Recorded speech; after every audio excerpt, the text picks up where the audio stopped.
Encore une fois ce matin, dans le précieux nom de notre Seigneur Jésus-Christ. Je vous apporte les salutations de notre bien-aimé frère Tristan. Il est aussi notre collaborateur. Il a salué grandement l'Église au nom du Seigneur Jésus-Christ. Et d'autres frères aussi qui ont salué l'Église, les frères de Colosie. Je vous remercie sincèrement pour l'assistance depuis le jeudi jusqu'à aujourd'hui.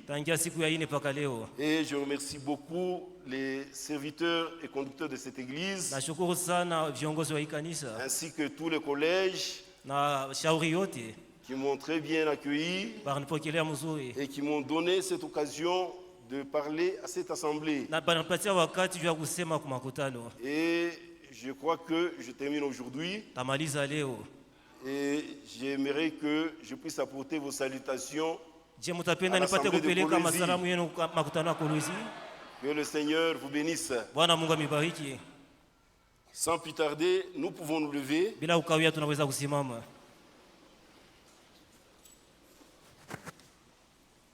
Nous inclinons nos têtes. Semana roho yangu Bwana napenda kubwa, uniambie wazi, sitakuacha.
C'est vrai, Seigneur, Dieu Tout-Puissant. Nous sommes réunis en ta présence, Seigneur, ce matin pour écouter, Seigneur Dieu Tout-Puissant, ta parole. Toi qui as dit, l'homme ne vivra pas de pain seulement, mais de toute parole qui sort de la bouche de Dieu. Ce ne sont que tes paroles, Seigneur, qui peuvent nous donner la vie. C'est pourquoi notre Dieu, notre Père, donne-nous un entendement spirituel. Puisses-tu nous parler, Seigneur Dieu, de sorte que nos cœurs soient consolés, de sorte que nos cœurs soient délivrés, de sorte que Dieu Tout-Puissant, nous puissions trouver la joie du salut. Tu es l'auteur, Seigneur, de la rédemption. Tu es l'auteur du salut, Seigneur. Accorde-nous cette grâce, Seigneur, que tu nous accordes ce matin, afin que Dieu, nos âmes, Seigneur Dieu Tout-Puissant, soient vraiment bénies, parce que tu es terrible dans l'assemblée des saints. Travaille avec nous, Seigneur. Toi qui as dit, partout l'évangile s'est rapproché, des miracles et des prodiges accompagneront l'évangile. Que ce matin, Seigneur Dieu Tout-Puissant, tout celui qui est venu à ta présence, quelles que soient les difficultés de sa vie, quels que soient ses problèmes, Seigneur, qu'il trouve consolation dans ta parole. Bénis-nous, Seigneur. Bénis ta parole. Sois avec nous du début à la fin. Nous te prions ainsi au nom du Seigneur Jésus-Christ. Amen. Que Dieu bénisse encore une fois toute l'Église. Nous allons ouvrir nos Bibles, son œuvre. C'est pratiquement la continuité de ce que nous avons vu. Nous lisons dans Genèse,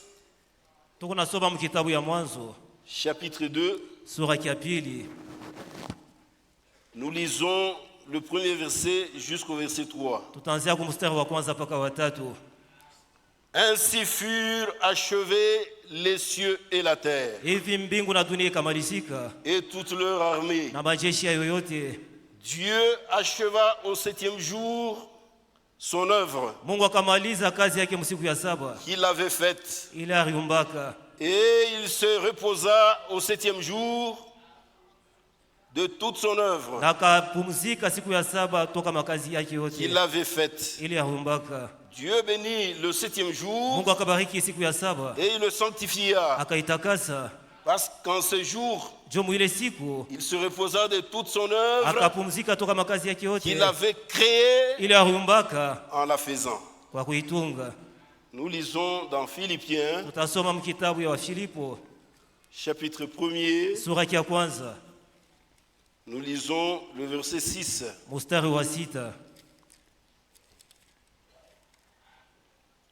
Je suis persuadé que celui qui a commencé en vous cette bonne œuvre la rendra parfaite pour le jour de Jésus-Christ. Lisons encore une écriture dans Habakkuk.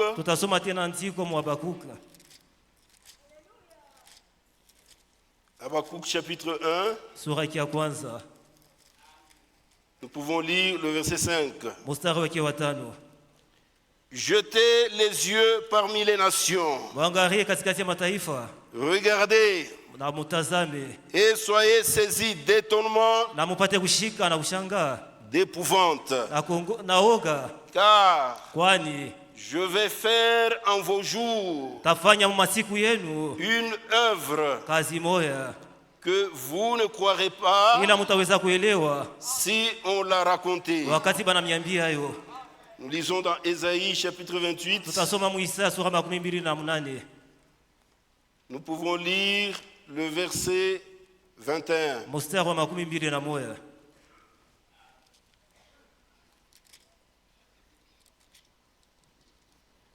Car l'Éternel se levera comme à la montagne de Pératim. Il s'irritera comme dans la vallée de Gabaon pour faire son œuvre.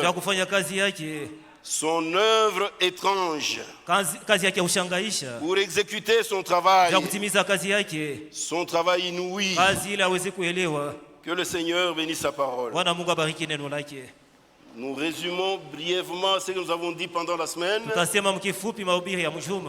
Nous avons parlé sur l'église des premiers-nés. Nous sommes l'église de premiers-nés. Et nous avons vu ce qu'était un premier-né dans la Bible. Comment Dieu a mis l'importance sur les premiers-nés. Depuis la Genèse, Dieu a montré la valeur du premier-né. Et au premier-né était reliée la bénédiction de premier-né. Et c'était une bénédiction spéciale. Nous avons vu cela, ce qui s'est passé avec Jacob et Ésaü. Ésaü qui n'avait pas la révélation, qui jouait avec le droit de naissance, et son frère Jacob, qui avait cette préoccupation en lui, qui avait eu cette révélation. Il s'est battu pendant toute sa vie pour arracher le droit de naissance et finalement obtenir la bénédiction de premier-né. Ce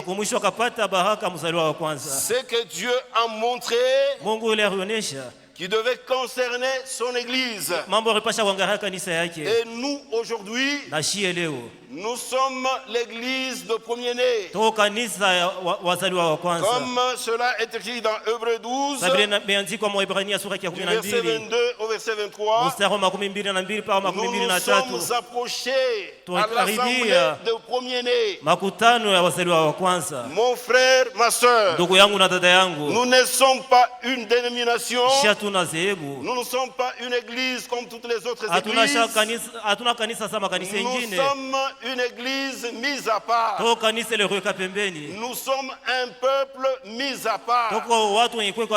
Dieu a une importance capitale pour ce peuple. Et nous avons le prémisse en tant que premiers-nés. Et les premiers-nés, ils ont la révélation de la parole. Ils prennent au sérieux les choses de Dieu. Ils ne marchent pas comme le monde. Ils ne jouent pas avec le péché. Jacob était très sérieux dans sa vie. Il fallait combattre pour arracher ce droit de naissance. Et nous aussi, Dieu nous a fait grâce. Israël qui avait ce droit de naissance, il a rejeté le Messie. Et Dieu a tourné les regards vers nous pour faire de nous une assemblée de premiers-nés. Ce que Israël devait hériter, c'est nous maintenant qui l'héritons. C'est pourquoi mon frère, ma soeur, si tu as la révélation que tu es dans l'église de premiers-nés et que tu fais partie des enfants premiers-nés, tu ne peux pas te conduire n'importe quoi. Tu ne peux pas faire n'importe quoi. Les premiers-nés, ils ont le vœu de Naziréa. Ils ne vivent pas comme le reste du monde. La Bible dit que vous, au contraire, vous êtes une race élue, un sacerdoce royal, un peuple acquis, pour que vous annonciez les vertus de celui qui vous a appelé à sa merveilleuse lumière. C'est pourquoi nous sommes sérieux. Et la Bible dit, nous travaillons avec crainte et tremblement pour le salut que nous avons reçu. Les premiers-nés sont très sérieux dans leur vie. Ils ne sont pas profanes comme Ésaü. Quand nous lisons dans Hébreu, écoutez ce qui est dit à partir du verset 14. Chapitre. Hébreu chapitre 12, à partir du verset 14. Recherchez la paix avec tous et la sanctification, sans laquelle personne ne verra le Seigneur. Un premier-né, il est en paix avec tous. Poursuivez la paix avec tout le monde. Tu ne peux pas avoir des ennemis. Tu ne peux pas avoir une racine d'amertume en toi. Non, mon frère, non, ma soeur. Un premier-né, c'est celui qui cherche la paix avec tous. Et la Bible dit dans Romains que si cela dépend de vous, c'est ça la préoccupation du premier-né. Ils ne veulent pas avoir de problème avec des gens. Ils poursuivent la sanctification, sans laquelle personne ne verra le Seigneur. Tu es quel genre de premier-né? En vivant dans la débauche, en vivant dans le bourbier du monde, en vivant dans le convoitise, il y a quelque chose qui ne va pas en toi. Les premiers-nés sont des enfants intègres. Ils marchent dans l'intégrité de la parole de Dieu. Ils marchent dans la crainte de Dieu. La Bible dit que la crainte de l'Éternel, c'est le commencement de la sagesse. Ils ont la nature divine en eux, la nature de Christ. Ils marchent à l'image de Christ, parce que c'est à cela que les premiers-nés ont été préparés. Comme Christ, lui, il a été notre premier-né, nous aussi nous marchons à son image. Nous faisons de manière à ce que nous puissions le plaire à tous égards. Veuillez à ce que nul ne se prive de la grâce de Dieu, à ce qu'aucune racine d'amertume poussant des rejetons ne produise du trouble, et que plusieurs n'en soient infectés. Que nul ne se prive de la grâce de Dieu. Si tu es ici, mon frère, si tu es ici, ma soeur, c'est la grâce de Dieu. Dieu t'a fait grâce pour que tu fasses partir de l'église de premier-né. Mais toi, tu n'as pas cette révélation. Tu joues dans le bourbier du monde. Mais tu es en train de mépriser le droit de naissance. Et tu vas le regretter. Mon frère, ma soeur, quelle grâce! À ce qu'aucune racine d'amertume, qu'aucune racine d'amertume, ma soeur, pourquoi tu dois avoir quelque chose de mauvais dans ton cœur vis-à-vis de ton prochain? Quand tu vois ton prochain, tu es jaloux d'elle. Ça, c'est la nature de Caïn. Ça, c'est la nature d'Ésaü. Il a eu l'amertume dans son cœur vis-à-vis de son frère Jacob. Et les enfants de Dieu, ils sont en paix avec tous, parce qu'ils savent qu'ils sont pèlerins et voyageurs. Ils savent qu'ils se préparent. Ils sont en route vers les bénédictions célestes. À ce qu'il n'y ait ni impudique, ni profane, comme Ésaü, qui pour aimer vendit son droit d'aînesse. Vous savez que plus tard, voulant obtenir la bénédiction, il fut rejeté, quoiqu'il la sollicita avec larmes, car son repentir ne put avoir aucun effet. Mon frère, toi qui joues encore dans le péché, tu joues dans la boisson, tu joues dans l'adultère, tu fais n'importe quoi, tu t'essuies de n'importe quelle manière, tu te contentes seulement de venir dans l'église. C'est une couverture. Mais Dieu connaît ton cœur. Dieu sait ce que tu es en train de faire. À cause de cela, tu es profane comme Ésaü. Tu es en train de perdre le droit de naître. Et avec cette vie, tu n'entreras pas. Tu chercheras à te repentir. Aujourd'hui, il y a des frères qui font des choses terribles. Partout où tu voyages, tu as toujours des femmes. Et tu es en train de tromper ta femme. Tu trompes qui? Dieu est en train de te voir. Ce qu'un homme aura semé, c'est ce qu'il va récolter. Il n'y a pas moyen, mon frère. Si tu as semé la corruption dans ton cœur, tu vas récolter cette corruption. C'est pourquoi on ne peut pas tricher dans l'assemblée des premiers-nés. Tous les profanes, ils vont manquer l'enlèvement. Tu vas rater l'enlèvement. Jésus vient bientôt.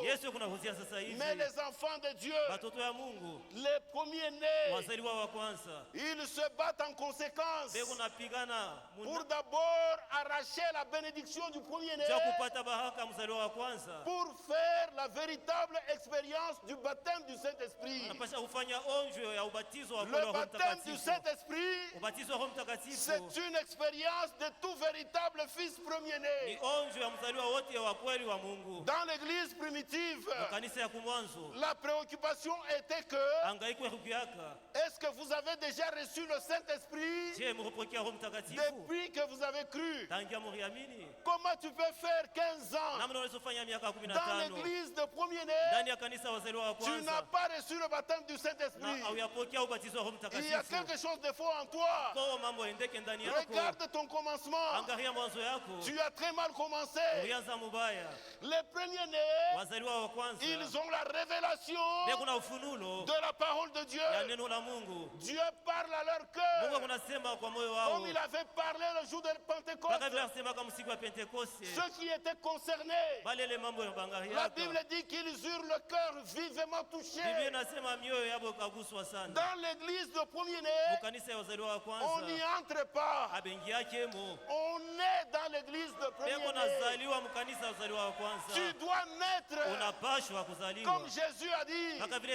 Si quelqu'un est né de nouveau, il ne peut pas voir le royaume de Dieu. Tu dois naître.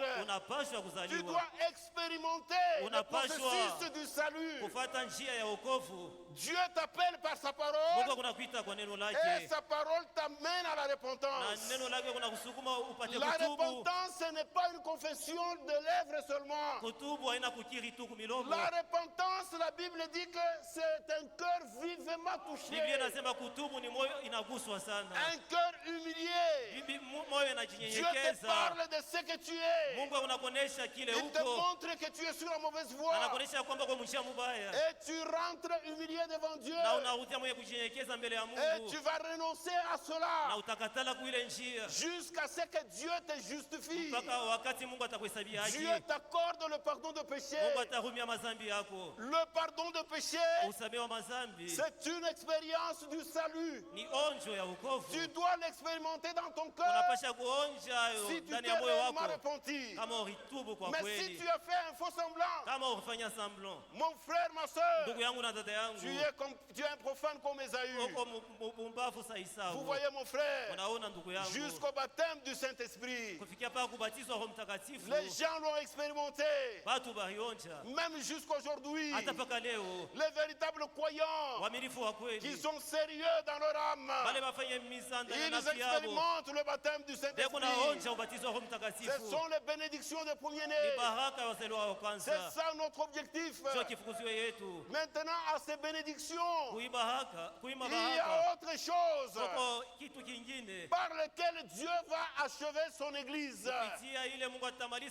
C'est-à-dire que Dieu nous donne l'avance pour nous amener à l'achèvement de son église. C'est l'église premier-née qui va expérimenter l'achèvement de l'œuvre de Dieu. C'est pourquoi mon frère, ma soeur, aujourd'hui, reviens à l'Éternel. Reviens au Seigneur. Ce n'est pas encore trop tard. Dieu exprime son amour. Et nous voyons maintenant que cette église de premier-né, Dieu va l'amener à l'achèvement. Dieu va achever son œuvre. Comme nous avons lu dans Genèse. Et Dieu acheva son œuvre. L'œuvre de la création. C'est Dieu lui-même qui l'avait commencé. Et c'est Dieu lui-même qui l'avait terminé. L'œuvre de la création. Mon frère, ma soeur, ce n'est pas peu de choses. Dieu qui est Elohim. Elohim, c'est-à-dire celui qui vit de lui-même. Et en lui, il avait des attributs. Il était créateur. Il était sauveur. Il était médecin. Il était Dieu. Parce que Dieu, c'est un objet d'adoration. Maintenant, Elohim, en ce qui concerne la création, il a quitté la forme d'Elohim pour devenir la parole. C'est pourquoi la Bible dit, au commencement était la parole. Et la parole était avec Dieu. Et la parole était Dieu. Pour amener toutes choses à l'existence, Dieu est devenu la parole. Et c'est par la parole que Dieu a créé toutes choses. Qu'est-ce qu'il y a dans la parole? Dans la parole, il y a l'Esprit de Dieu. Dans la parole, il y a la vie. Comme Jésus lui-même l'a dit, mes paroles sont esprit et vie. C'est pourquoi Dieu, pour créer, il est devenu la parole. La parole de Dieu, elle est puissante. Elle est plus tranchante que n'importe quelle épée à double tranchant. Et c'est la parole de Dieu qui a amené toutes choses à l'existence. C'est pourquoi quand il est devenu la parole, il a créé les cieux et la terre. Comme nous le lisons au commencement, Dieu créa les cieux et la terre. Les cieux, il y a beaucoup de cieux. Il y a beaucoup de choses dans cet univers qui ont été appelées par la puissance de la parole. Dieu a parlé. C'est pourquoi la Bible dit que tout ce qui existe sont venus de ce qui n'existait pas. Comme nous lisons dans Hébreux chapitre 11. Écoutez ce qui est écrit. Au verset 3, c'est par la foi que nous reconnaissons que le monde a été formé par la parole de Dieu, en sorte que ce qu'on voit n'a pas été fait des choses visibles. La lune que tu vois, la terre que tu vois, les arbres que tu vois sont venus des choses invisibles. Dieu a prononcé seulement la parole. Et ces histoires se sont manifestées par sa puissance qui se trouve dans sa parole. Vous voyez mon frère, pour te montrer que la parole que tu entends aujourd'hui, ce n'est pas une parole vide de sens.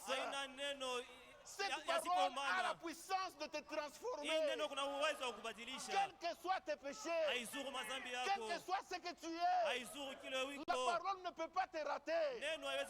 Si la parole te rate, c'est qu'il y a quelque chose de faux en toi.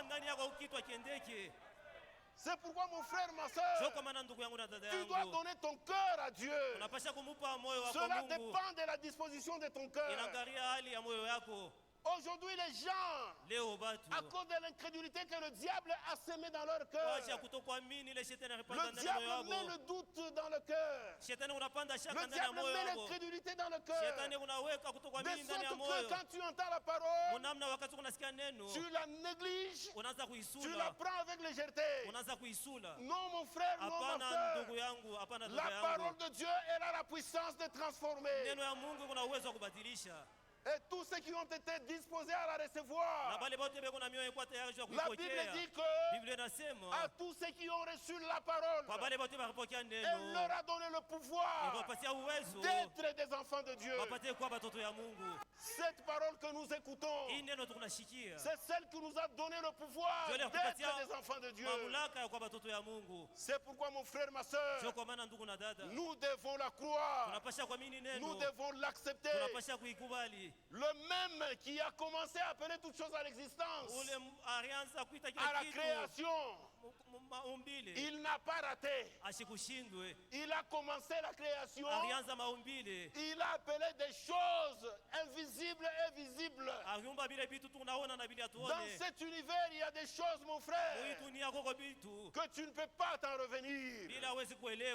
Il y a des étoiles dans cet univers.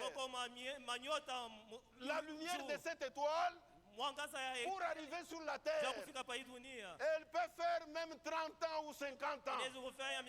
C'est presque toute ta vie sur la terre pour que cette lumière arrive sur la terre. Mais c'est Dieu qui l'a créé. Il n'y a pas seulement les étoiles. Dans ce monde, il y a la galaxie, il y a beaucoup de choses que Dieu a appelées par sa puissance. C'est pourquoi ce Dieu-là, il mérite le respect. Tu vois, mon frère, ma soeur, à cause de ta science que tu as acquis sur cette terre, à cause de ta philosophie, à cause de ta mythologie, tu commences à mépriser le Créateur. La Bible dit dans Psaume, écoutez ce qui est écrit dans Psaume 14. Psaume 14. Le premier verset. L'insensé dit en son cœur, il n'y a point de Dieu. Ils se sont corrompus. Ils ont commis des actions abominables. L'insensé dit dans son cœur, il n'y a point de Dieu. La vie que tu as, ça vient de qui? C'est Dieu qui t'a donné la vie. Le mouvement que tu as, ça vient de qui? Mais c'est Dieu qui fait qu'aujourd'hui tu es en mouvement. Si Dieu dit que tu ne seras pas en mouvement aujourd'hui, même si on te met des appareils, tu ne seras pas en mouvement. Tu dois respecter le Créateur. Il a appelé toutes choses à l'existence par sa parole. Il exige le respect. Il est le Dieu Tout-Puissant. Vous voyez, mon frère, ma soeur, Dieu a appelé beaucoup de choses. Tout ce que nous voyons, qui est à notre disposition, c'est Dieu qui les a appelés à l'existence. Il les a appelés par sa parole. Il a dit et les choses ont été créées. Comme nous lisons dans Psaume 33. Écoutez ce qui est écrit. Au verset 4, on peut commencer par là. Car la parole de l'Éternel est droite. Et toutes ses œuvres s'accomplissent avec fidélité. Il aime la justice et la droiture. La bonté de l'Éternel remplit la terre. Les cieux ont été faits par la parole de l'Éternel. Et toute leur armée par le souffle de sa bouche. Il amoncelle en un temps les eaux de la mer. Il met dans des réservoirs les abîmes. Que toute la terre craigne l'Éternel. Que tous les habitants du monde tremblent devant lui. Car il dit et la chose arrive. Il ordonne et elle existe. Notre Dieu, il est le Tout-Puissant. C'est pourquoi aucun problème ne peut résister devant lui. Mon frère croit, ma soeur croit. Il n'y a rien qui est impossible devant ce Créateur. Nous devons avoir confiance en lui. Il a parlé et la chose a existé. Et ce Dieu-là veut qu'on puisse le louer. Comme cela est écrit dans Psaume 148. Nous pouvons lire cela. Psaume 148. Nous lisons. Louez l'Éternel du haut des cieux. Louez-le dans les lieux élevés. Louez-le, vous tous ses anges. Louez-le, vous toutes ses armées. Louez-le, soleil et lune. Louez-le, vous toutes étoiles lumineuses. Louez-le, cieux des cieux. Et vous, oh, qui êtes au-dessus des cieux, qu'il loue le nom de l'Éternel. Car il a commandé et ils ont été créés. Il les a affermis pour toujours et à perpétuité. Il a donné des lois et il ne les violera point. Louez-le du bas de la terre. Monstres marins et vous tous abîmes, feu et grêle, neige et brouillard, vent impétueux qui exécutait ses ordres, montagnes et toutes les collines, arbres fruitiers et tous les cèdres, animaux et tout le bétail, reptiles et oiseaux ailés, rois de la terre et tous les peuples, princes et tous les juges de la terre, jeunes hommes et jeunes filles, vieillards, qui louent le nom de l'Éternel. Son nom est élevé. Nous sommes ses créatures. Nous devons le louer. Il mérite la gloire. Il mérite l'honneur. C'est lui notre créateur. Vous voyez mon frère, vous voyez ma soeur, Dieu est puissant et il n'y a rien qui peut résister devant lui. Toute chose c'est sa créature. Nous lui devons du respect. Ce grand créateur, mais quel amour! L'œuvre de Dieu que Dieu a créée. Le diable est entré dans cette œuvre pour s'aimer le doute, pour apporter l'incrédulité, pour apporter le doute. Et c'est comme ça que le péché est entré.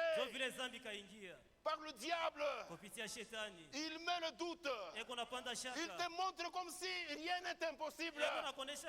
Mais lui, Dieu, il est possible. Il a tout fait.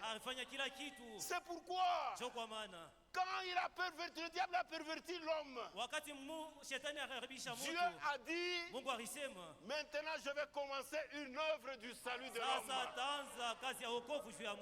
Le Créateur, il a commencé l'œuvre de rédemption. La plus grande œuvre pour ramener encore l'homme en sa présence. Pour le ramener comme au commencement. Quel amour, mon frère. Quel amour, ma soeur. Et ce créateur-là, il a dit pour l'œuvre de rédemption, moi-même le créateur, je vais descendre. Et il a commencé cette œuvre. Le créateur est devenu un homme. Mon frère, ma soeur, l'œuvre de Dieu est étrange. L'œuvre de Dieu est inouïe. L'œuvre de Dieu est étonnante. Le créateur qui a appelé toutes ces choses à l'existence, il a pris la décision, non pas à la manière humaine, mais il a pris la décision de confondre les sages de ce monde. Mon frère, ma soeur, l'œuvre du salut, la Bible dit que c'est une folie pour ceux qui périssent. La prédication de la croix, c'est une folie pour ceux qui périssent. Pour sauver les gens, Dieu n'a pas besoin d'inventer quoi que ce soit. Dieu envoie seulement sa parole. Comme au commencement, il a commencé toujours avec la parole. Même dans l'œuvre du salut, c'est toujours sa parole. C'est pourquoi la parole de Dieu, nous ne devons pas la mélanger. Nous ne devons pas ajouter quoi que ce soit. Si vous ajoutez à la parole de Dieu quelque chose, vous la rendez sans effet. Laissez la parole telle que Dieu l'a dite. Et croyez à cette parole telle qu'elle est. Vous allez voir l'effet de la parole. Le Créateur, il a pris maintenant une forme humaine. Il s'est déguisé, il est devenu un homme. Comme la Bible le dit. Lisons un peu cela dans Hébreu. Écoutez ce qui est écrit. Nous sommes dans Hébreu.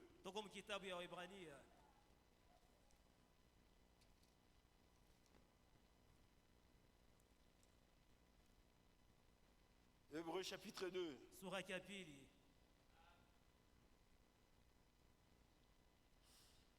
Commençons au verset 14.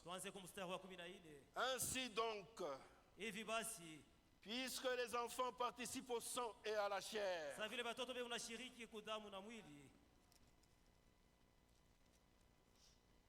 il y a également participé lui-même, afin que, par la mort, il anéantit celui qui a la puissance de la mort, c'est-à-dire le diable, et qu'il délivra tous ceux qui, par la crainte de la mort, étaient toute leur vie retenus dans la servitude. Car assurément, ce n'est pas des anges qui viennent en aide, mais c'est à la postérité d'Abraham. En conséquence, il a dû être rendu semblable en toutes choses. Il a dû être rendu semblable en toutes choses à ses frères, afin qu'il fût un souverain sacrificateur et fidèle dans le service de Dieu, pour faire l'expiation des péchés du peuple. Car ayant été tenté lui-même dans ce qu'il a souffert, il peut secourir ceux qui sont tentés.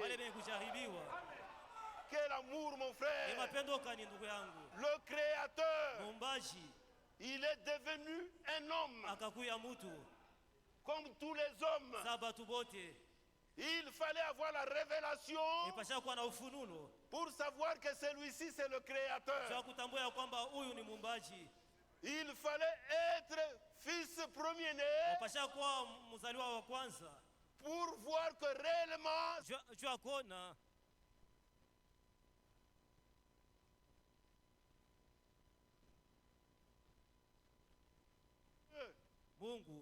il est devenu un homme. Et la Bible dit ceci. Il n'est pas venu comme tous les hommes sur la terre. Il est venu d'une manière, quand tu le regardes, tu ne peux pas l'apprécier. Tu ne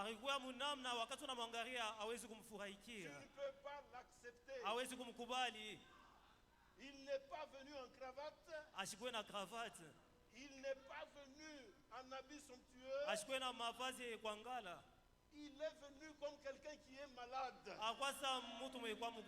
Mais quand tu regardes, tu dis cet homme il est habitué aux douleurs. Il n'est pas digne. Tu ne peux même pas l'approcher. Mais en lui habitait toute la plénitude de la divinité. Le grand Jéhovah est. Il n'est pas venu pour attirer nos regards. Non mon frère, non ma soeur. Dieu n'est pas dans ce qui attire. Les choses de Dieu, le royaume des cieux, la Bible dit que ne vient pas d'une manière à frapper les regards. Ça ne vient pas d'une manière pompée. Dieu vient dans la simplicité. Et Paul dit que le mystère de la piété est grand. Le Jéhovah est devenu un homme. Mon frère, tu pouvais le mépriser. Lisons un peu cela dans Ésaïe. Ésaïe 53. Lisons cela.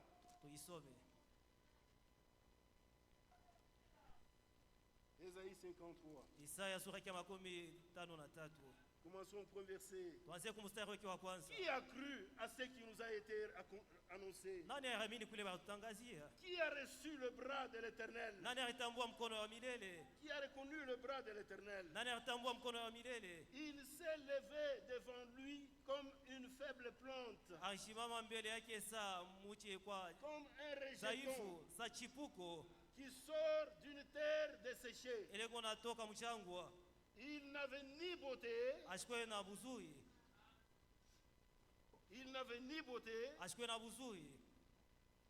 ni éclat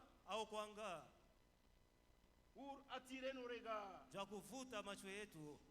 Et son aspect n'avait rien pour nous plaire. Méprisé et abandonné des hommes. Homme de douleur et habitué à la souffrance.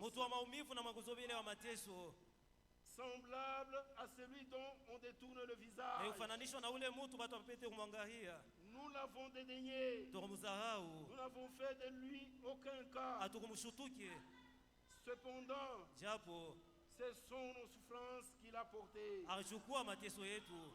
C'est de nos douleurs qu'il s'est chargé. Et nous l'avons considéré comme puni, frappé de Dieu et humilié. Mais il était blessé pour nos péchés, brisé pour nos iniquités. Le châtiment qui nous donne la paix est tombé sur lui. Et c'est par ces meurtrissures que nous sommes guéris. Quel amour, mon frère. Cet homme devait venir de cette manière pour nous donner la vie éternelle, pour nous donner la guérison. Il n'y a pas eu un homme qui a souffert comme lui. La Bible dit, toujours dans Ésaïe 53, au verset 10, il a plu à l'Éternel de le briser par la souffrance. Après avoir livré sa vie en sacrifice pour le péché, il verra une postérité prolonger prolongera ses jours. Et l'œuvre de l'Éternel prospérera entre ses mains. Mon frère, ma soeur, cette œuvre de l'Éternel, cette œuvre du salut, ça ne prospère pas dans les mains de quelqu'un. Ça prospère dans les mains de l'Éternel lui-même. Ça prospère dans les mains de notre Seigneur Jésus-Christ. Parce qu'il a dit lui-même, je bâtirai mon église. Et c'est Jésus qui bâtit son église. Cette église pour laquelle il s'est acquise lui-même. Cette église pour lui-même, il s'est offert lui-même. Par son corps. Il a livré son corps comme une offrande de bonne odeur devant Dieu pour le salut de ses enfants. Quelle grâce, mon frère! Quelle grâce, ma soeur! C'est pourquoi cette œuvre va atteindre la perfection. Et nous sommes pratiquement dans les jours de la fin, où l'œuvre du salut arrive maintenant vers la fin. Il faut que tu te mettes dans la disposition pour que Dieu accomplisse son œuvre en toi. C'est pourquoi nous avons lu dans Philippiens, c'est lui qui a commencé cette bonne œuvre en vous, la rendra parfaite. L'œuvre de Dieu, il faut que Dieu lui-même commence. Il ne faut pas que toi tu commences.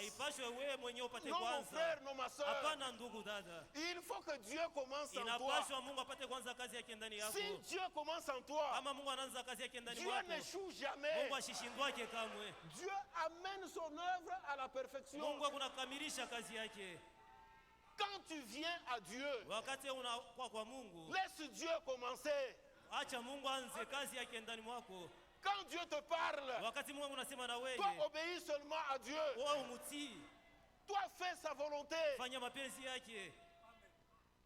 Toi soumets-toi à sa parole. Et quand tu te soumets à sa parole, à ce moment-là lui-même, il va commencer son œuvre en toi.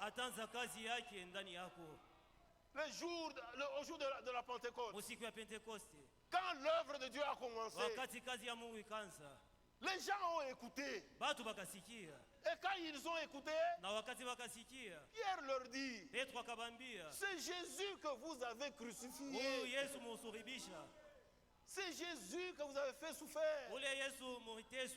C'est Jésus que Dieu a fait Seigneur pour notre salut. Et les gens, le cœur était vivement touché. Ils ont réalisé ce qu'ils avaient fait. Ils ont dit, donc nous avons crucifié le Seigneur de gloire. Le cœur était profondément touché. Ils dirent à Pierre et aux autres apôtres, oh mon frère, que ferons-nous? Pierre leur dit, repentez-vous. L'œuvre du salut dans le cœur de l'homme commence par la repentance. Tu ne peux pas venir à Dieu sans se repentir. La repentance montre ton ancienne vie. La repentance montre ton ancienne nature. La Bible dit que nous étions morts par nos offenses. Nous sommes nés dans cette condition là-bas. Mais Dieu qui est riche en miséricorde, par l'amour qui nous a aimés, il nous a envoyé son Fils unique qui a pris notre place. La condition dans laquelle nous étions, dans cet état de mondanité, dans cet état de mythologie, dans cet état de philosophie, dans cet état de tout ce qu'il y a dans ce monde. Jésus a accepté tout cela. Et il a amené cela à la croix. Il s'est humilié. Il s'est tellement humilié. Lui qui était Jéhovah. Lui qui n'avait pas de péché. Personne ne pouvait lui dire que tu as péché. Il était hors du péché. Mais il a accepté d'être pécheur. Il a pris ta place. Pourquoi aujourd'hui tu vas résister? Pourquoi aujourd'hui tu ne peux pas donner ta vie? Lui, il a pris ta place. Lui, il est mort pour toi. La mort qui t'attend là-bas. Lui, il a pris cette mort pour que toi, tu passes de la mort à la vie. Quel amour, mon frère. Quel amour, ma soeur. Si tu reconnais ça, tu ne peux pas mépriser la parole de Dieu. Tu ne peux pas mépriser l'amour de Dieu. Voyez de quel amour le Père nous a témoigné. La Bible dit que Dieu a tant aimé le monde qu'il a donné son Fils unique afin que quiconque croit en lui ne périsse point, mais qu'il ait la vie éternelle. Quel amour, mon frère. Le Créateur a pris ta place pour mourir à ta place, afin que la vie qui était en lui, que toi tu puisses la recevoir, la vie éternelle. Donc tu es passé de la mort à la vie. Quelle grâce, mon frère. Quelle grâce, ma soeur. Dieu nous a beaucoup aimés. Dieu a exprimé son amour envers nous. C'est pourquoi quand tu reconnais ça, tu ne peux pas jouer dans le péché. L'œuvre du salut, quand tu reconnais ça, tu vas regretter ta vie passée. Tu vas te repentir. Tu vas revenir au Créateur. Tu vas revenir à ton Sauveur.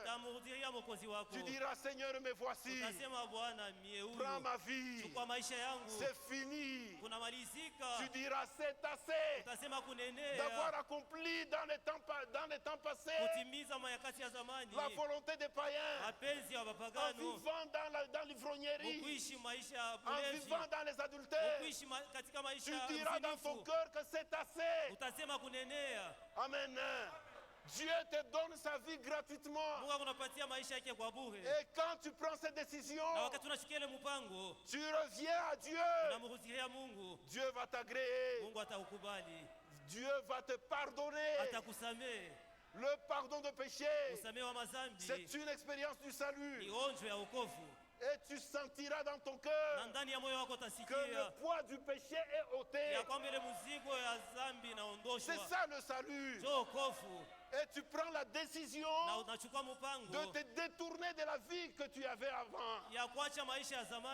C'est la conversion. Et Dieu, par la promesse des enfants premiers-nés, il te promet le don du Saint-Esprit. Et tu vas l'expérimenter. Et quand tu as le don du Saint-Esprit, c'est une avance. Le salut est accessible pour toi. L'héritage est accessible pour toi. Quand Dieu va achever son œuvre, toi aussi tu vas vivre les choses que Dieu va faire dans son église. Et ce n'est pas loin, c'est pour bientôt. Parce que l'église de premier-né, elle est arrivée maintenant à la fin. Tout ce que Dieu a promis, nous avons déjà vu ça.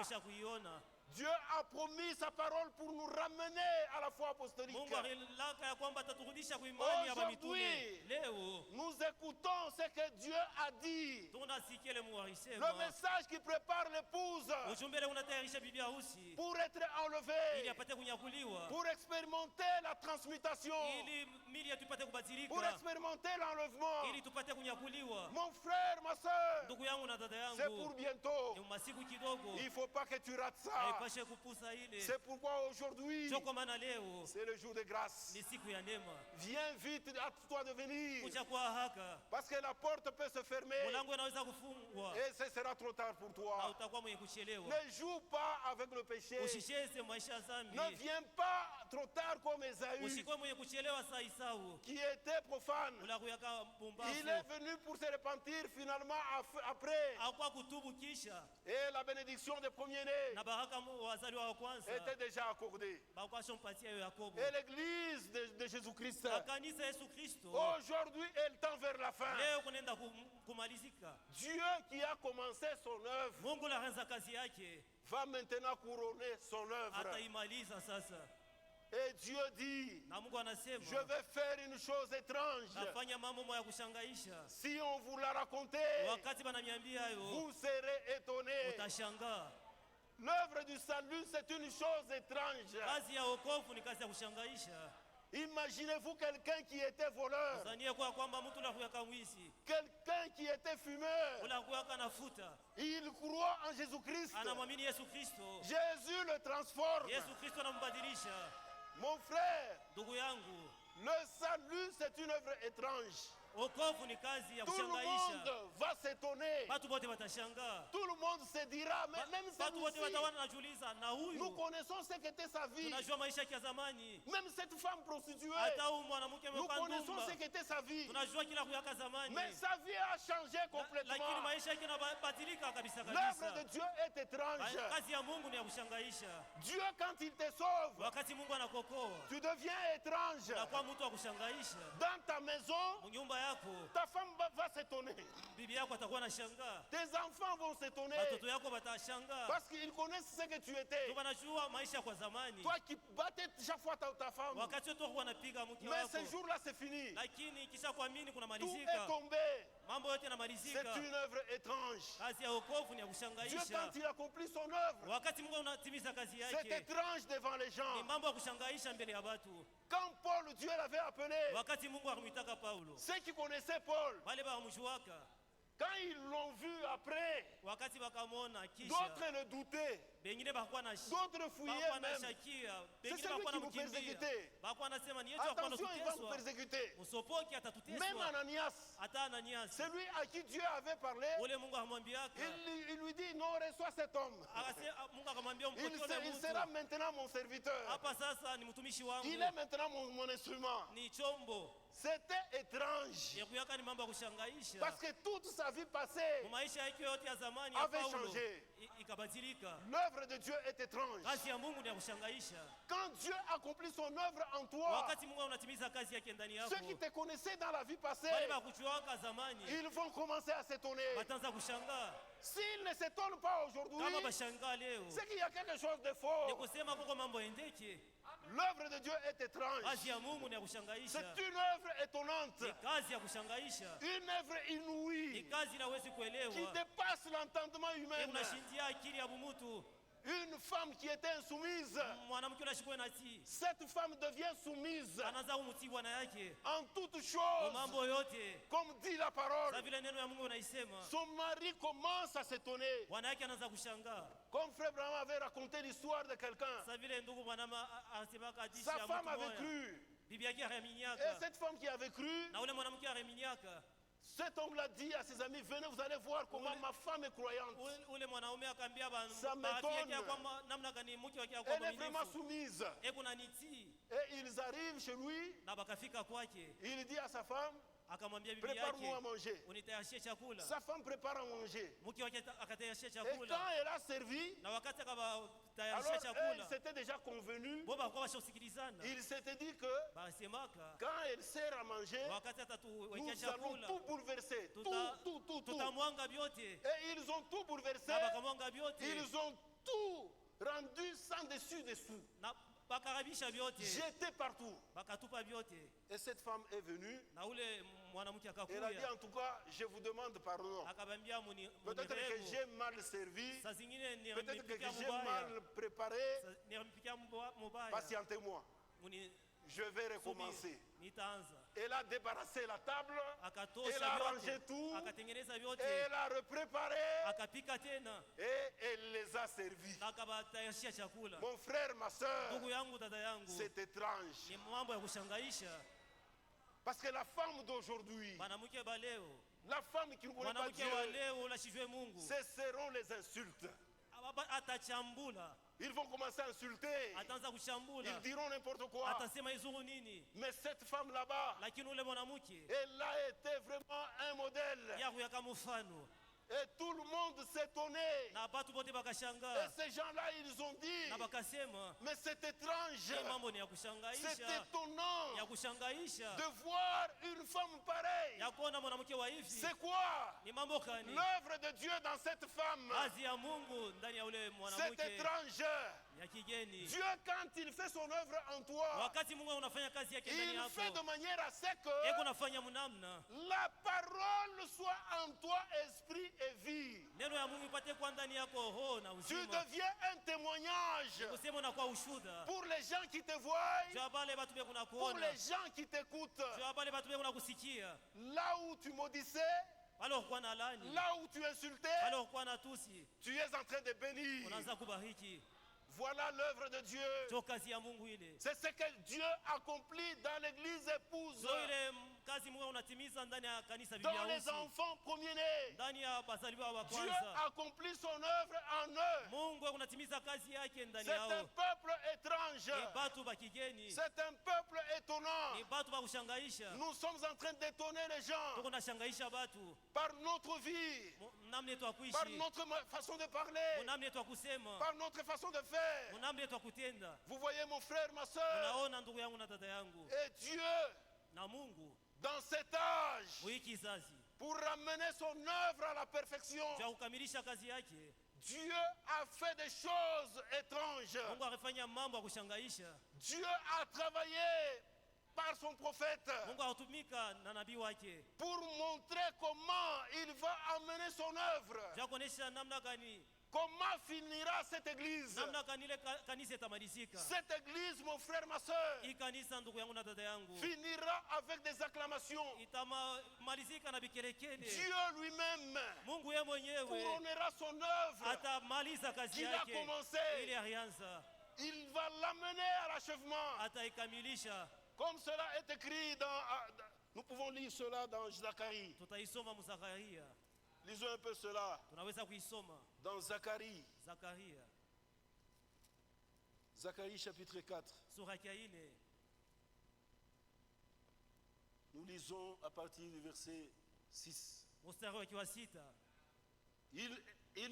Alors il reprit et me dit, c'est ici la parole que l'Éternel adresse à Zorobabel. Ce n'est ni par la puissance, ni par la force, mais c'est par mon esprit, dit l'Éternel des armées.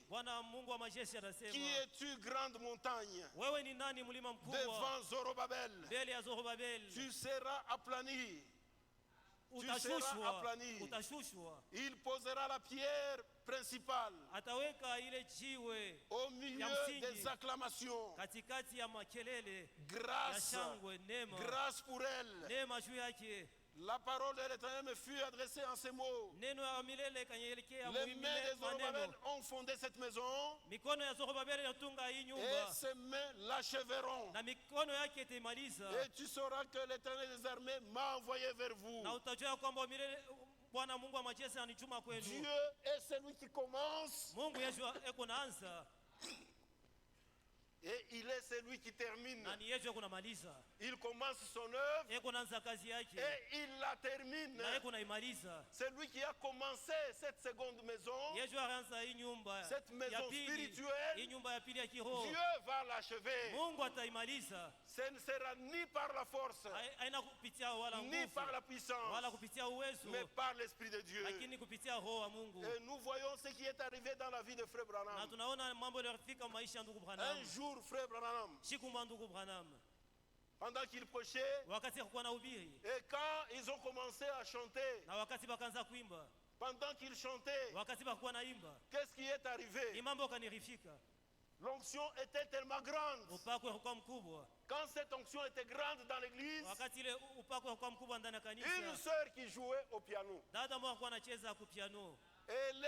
elle est emportée en esprit. Et quand elle était emportée en esprit, elle a commencé à danser. Elle a laissé le piano. Et le piano là où c'était, le piano continue à jouer. Ça continue à jouer. Maintenant là devant, il y avait quelqu'un qui était handicapé, qui ne savait pas marcher. Et il voit celle qui jouait au piano. Elle n'est plus au piano. Elle est en train de danser. Mais le piano lui-même continue à jouer. C'était quelque chose d'étrange pour lui. Et elle aussi, là où il était, il veut se lever pour voir ce qui se passe.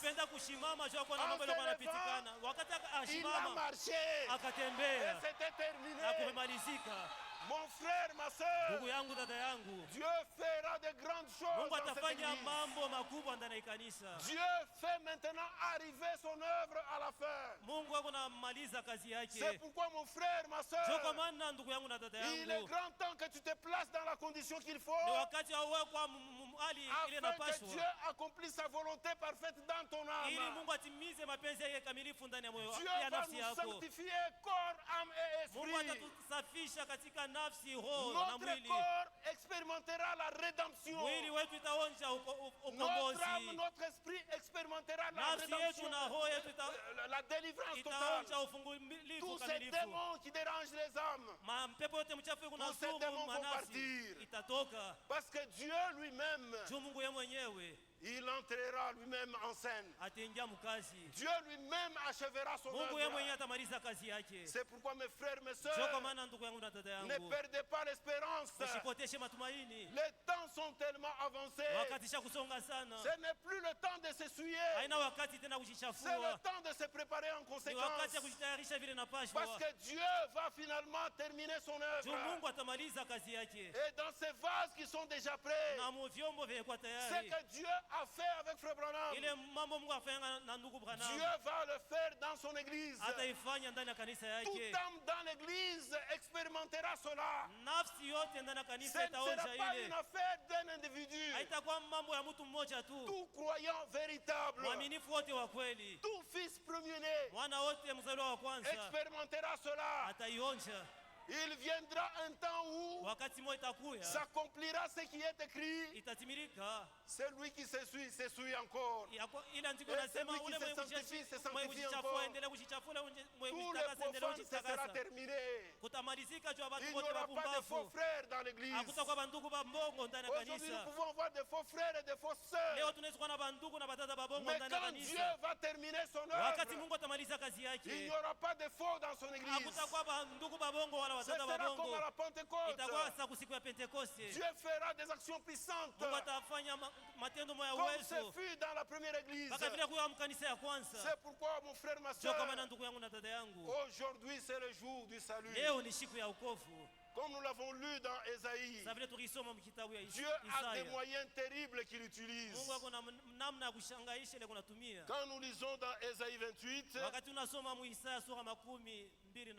il nous est dit que, le verset 21, l'Éternel, car l'Éternel se lèvera comme à la montagne de Pératim.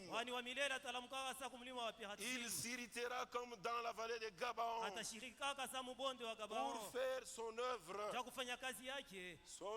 étrange, pour exécuter son travail inouï. Qu'est-ce qui arriva à la montagne de Pératim? À la montagne de Pératim, c'était la bataille entre Israël et les Philistins. Et c'était du temps de David. On venait à peine de couronner David comme roi. Les Philistins, quand ils avaient entendu, ils sont allés l'attaquer dans la vallée de Réphaïm. Et quand ils sont arrivés là-bas, David consulta le Seigneur. Et quand il a consulté le Seigneur, Dieu lui dit va. Et il est allé, il a dispersé ses ennemis. Il lui a donné la victoire. Et David a dit, les ennemis se sont écoulés comme les eaux. Dieu les a dispersés. Et quand ils sont allés, ils se sont encore réunis. Ils sont encore revenus pour attaquer David. David consulte l'Éternel. L'Éternel lui dit ne va pas. Cette fois-ci, contourne-les par derrière. Quand tu vas les contourner par derrière, tu entendras les pas d'un homme. Tu entendras quelqu'un marcher. Et quand tu vas entendre ce quelqu'un marcher là, c'est moi l'Éternel. Mon frère, ma soeur, l'Éternel est au milieu de son peuple. Il agit au milieu de son peuple. C'est pourquoi aucune maladie n'a le pouvoir de te retenir. Aucun démon n'a le pouvoir de te retenir. Dieu nous a accordé déjà la victoire. La victoire est de notre part. Jésus a payé le prix. Et seulement la foi. Marcher dans la foi. La victoire, c'est nous qui l'avons. Dieu est en train de couronner son œuvre.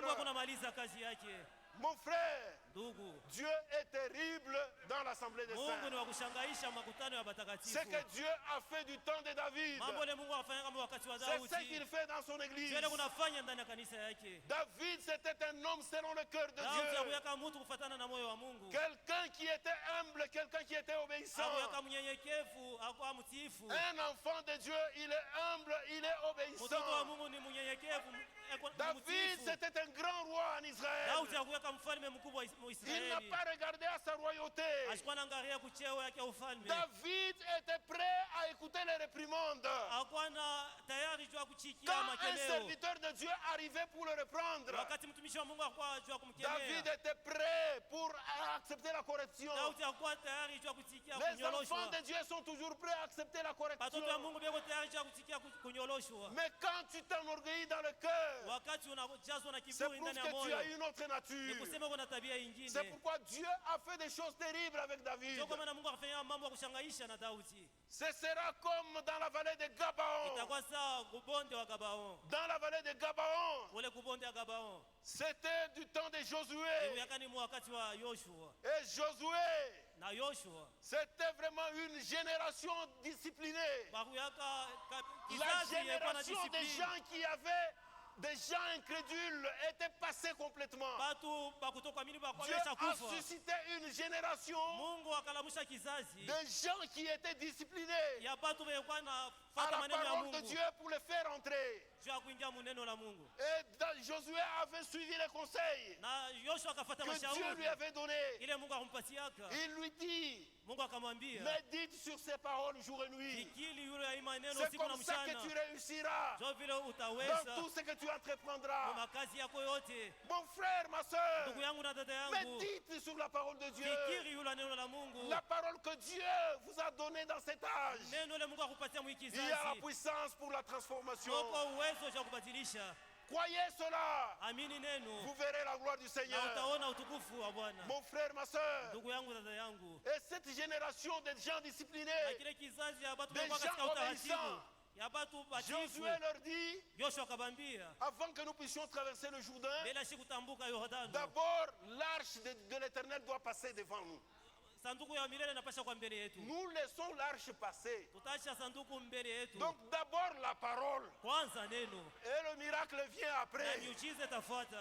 Nous croyons la parole. Et Dieu accomplit son miracle. C'est pourquoi Jésus a dit, si vous demeurez dans ma parole, et que mes paroles demeurent en vous, tout ce que vous demanderez, je vous l'accorderai. Mon frère, ma soeur, Dieu tient à sa parole. Et ce jour-là, ils ont laissé passer d'abord l'arche. Et ils sont allés après.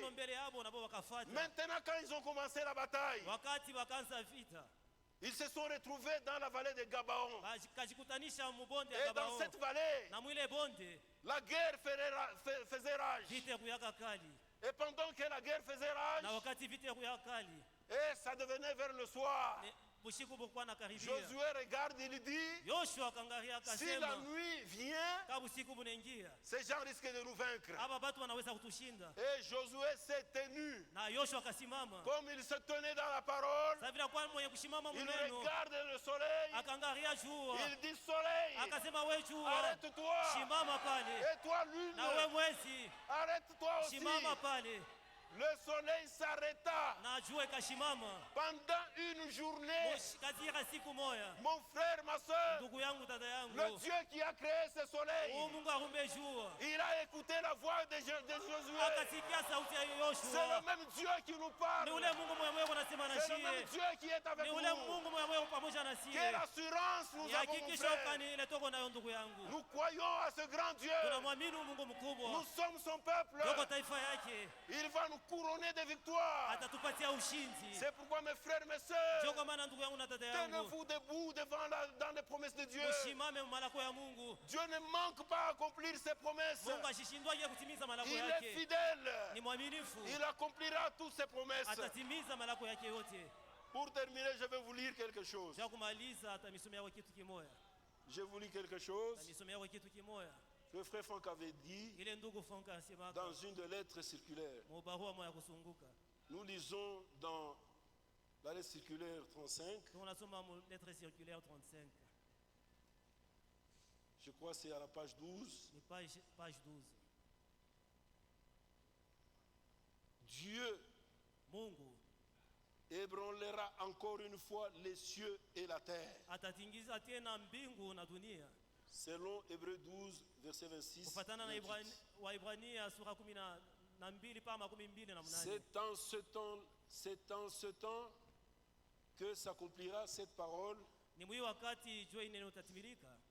Et il arrivera en ce jour-là que j'exaucerai, dit l'Éternel, j'exaucerai les cieux et eux exauceront la terre. Ceux qui auront part à la dernière action de Dieu expérimenteront cela. Ils ne l'apprendront pas seulement parce qu'ils en ont entendu parler avant l'enlèvement. Des choses extraordinaires jamais entendues auparavant arriveront dans l'église épouse.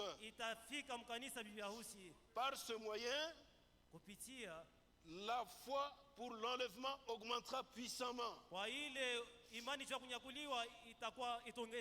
Comme frère Branham l'a vu, des membres du corps qui manquaient seront créés directement